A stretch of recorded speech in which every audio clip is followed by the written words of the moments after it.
Привет всем! Сегодняшняя тема – это Пасха, католическая в Австрии. Мы побываем на пасхальных рынках и потом мы посмотрим на пасхальный огонь, на пасхальный костер. Вот на такой костер. Католическая Пасха в этом году на неделю раньше православной, 21 апреля. То есть в день выхода этого ролика. И это, так сказать, посвящение этому празднику. А для вас возможность посмотреть на некоторые особенности, что едят на Пасху, что дарят на Пасху и как празднуют. Итак, это у нас город Виллах, Атрио комплекс.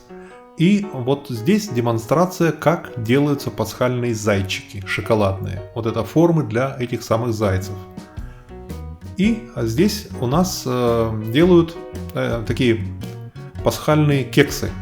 Вот там что-то у нас тесто, сверху какой-то шоколад, видимо, и это изюм.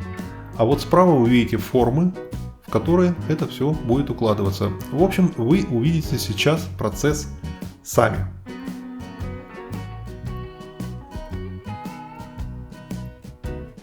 Очень серьезный у нас кулинар. Мы его увидим.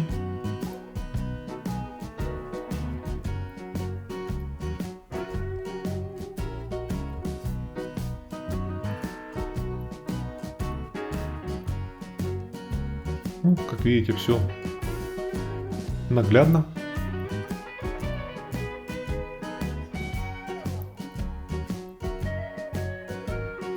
Это на большие праздники всегда в Атрио, это торговый центр, проводятся вот такие как бы выставки, демонстрации, где можно посмотреть. Вот смотрите, какой у нас кулинар. Вот, там можно посмотреть, как делается, как что-то изготавливается, попробовать. Это вот нормальное мероприятие. Там же в этом Атрио есть традиционные австрийские, так сказать, сельские продукты, которые тоже можно, сало, всякие колбасы, ну и так далее, так далее. Видите, готовый кекс, сверху яичко, и это в целлофановой упаковке продается. Заяц, эмблема, в общем-то, символ католической Пасхи, это заяц. Ну и, естественно, яйца.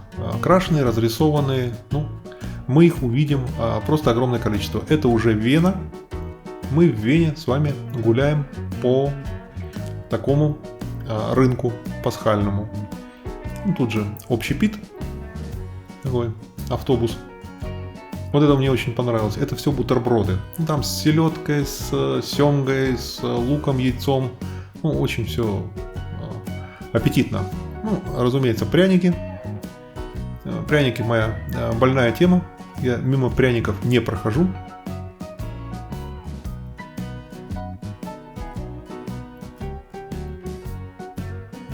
Да, очень мне нравятся пряники.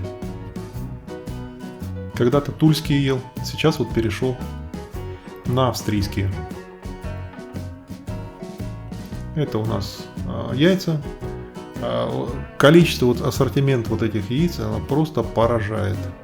Причем есть и из дерева, есть просто яйца, там шкарлупа вот это окрашенная. Ну, вот есть просто яйца вареные, окрашенные в классическом варианте. Там выдумка, конечно, уточки вот эти симпатичные, очень деревянные вот эти. Вот мне понравились. То есть выбор вот этого пасхального товара. На канале у меня есть видео про рождественские базары венские. Ну, там было то же самое, только на рождественскую тематику. Вот видите, вот это очень интересно, целый павильон. Там вот эти кассеты с яйцами. Ну, не знаю, на любой вкус подобрать можно, конечно. А здесь принято, естественно, дарить подарки. Пасха Остерн отмечается очень активно. Это выходные дни. То есть там воскресенье, понедельник, в данном случае 2 выходных дня. А вот пятница, суббота — это всеобщая там закупка. То есть вот такой праздник народом любимый и активно отмечаемый. При этом, естественно, все есть в церквах, службы, все это как положено.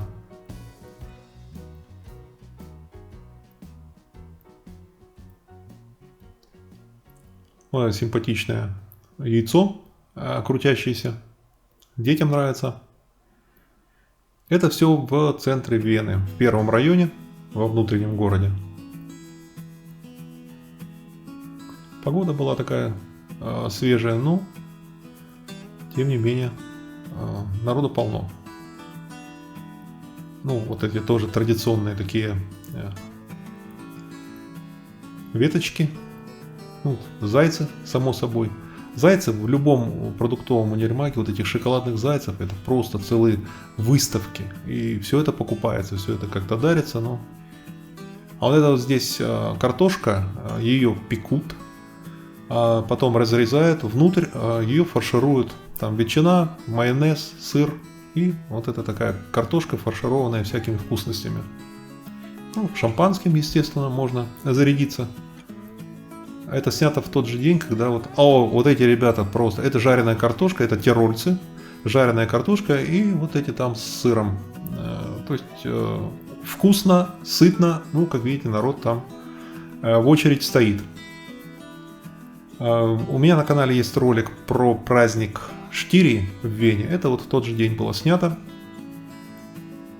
Посмотрите, интересно, как там пляски в кожаных штанах. Вот. Ну, народ выбирает яйца, покупает. Ну, на этот праздник в Австрии принято дарить подарки. В общем-то, все друг другу что-то дарят.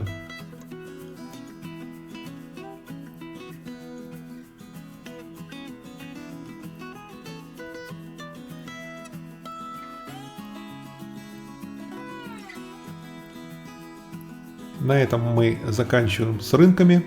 И сейчас мы отправляемся на озеро Осиах.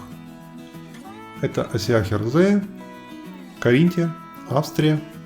И здесь мы понаблюдаем за пасхальным костром. Значит, что это такое? Вот вы видите эту кучу, которая потом станет костром.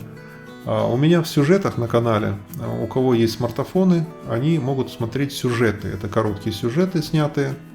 Там есть сюжет, как я привожу ветки как раз в эту кучу, складываю. То есть эта куча формируется из веток, которые народ, который живет в округе, срезает на своих огородах, садах.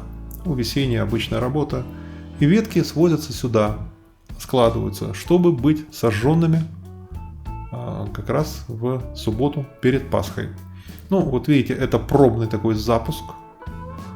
А значит, нам пора выдвигаться. Вот этот там дымок, это не от этой кучи, это в другом месте сжигают. То есть по всей Австрии горят вот такие костры. Вот вокруг Осиахерзее около десятка.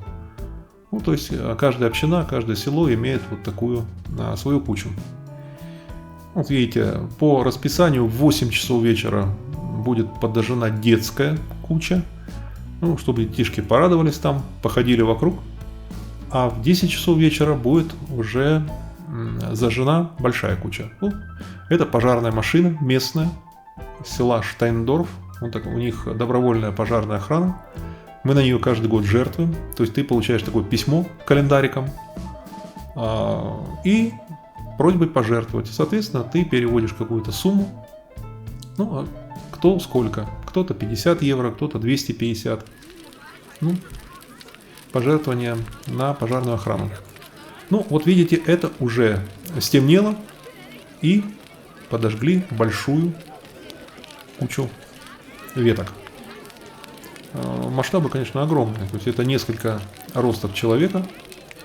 Ну, диаметр, я думаю, так метров 10 где-то есть.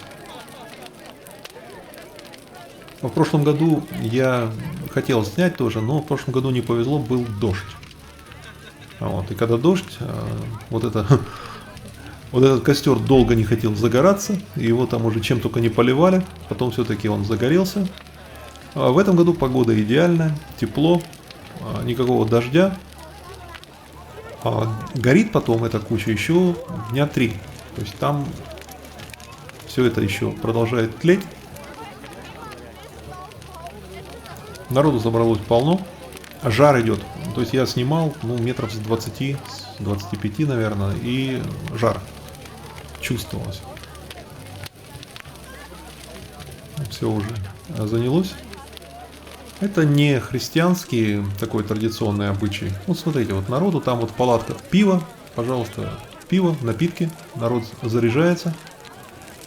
И стоят, смотрят, сжигают свои старые проблемы, чтобы они сгорели в этом костре. Это не христианская традиция, это что-то из язычества, но тем не менее вот в Коринте это популярно, то есть это повсеместно. На огонь можно смотреть бесконечно, такое зрелище, конечно, завораживающее.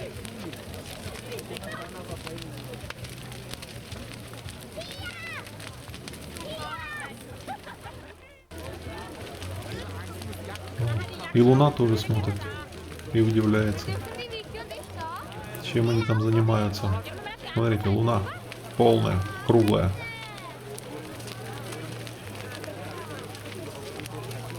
Веселый праздник. Он календарно приходится на переход от весны такой прохладной к лету фактически. То есть температуры уже 20 и выше днем. Ночные температуры поднимаются. Все активно зеленеет. И наступает карентийское лето. Это значит купание, ну и так далее. Все развлечения. Я бы хотел провести стрим. Если вы зададите вопросы, зададите тему, пожалуйста, на эту тему сделаем. Поэтому, если у вас есть вопросы, присылайте. Кроме того, я продолжу делать выпуски с нашими любимцами, с фотографиями, которые вы мне присылаете. На этом все. Желаем вам весело провести Пасху, весело погулять и успехов вам!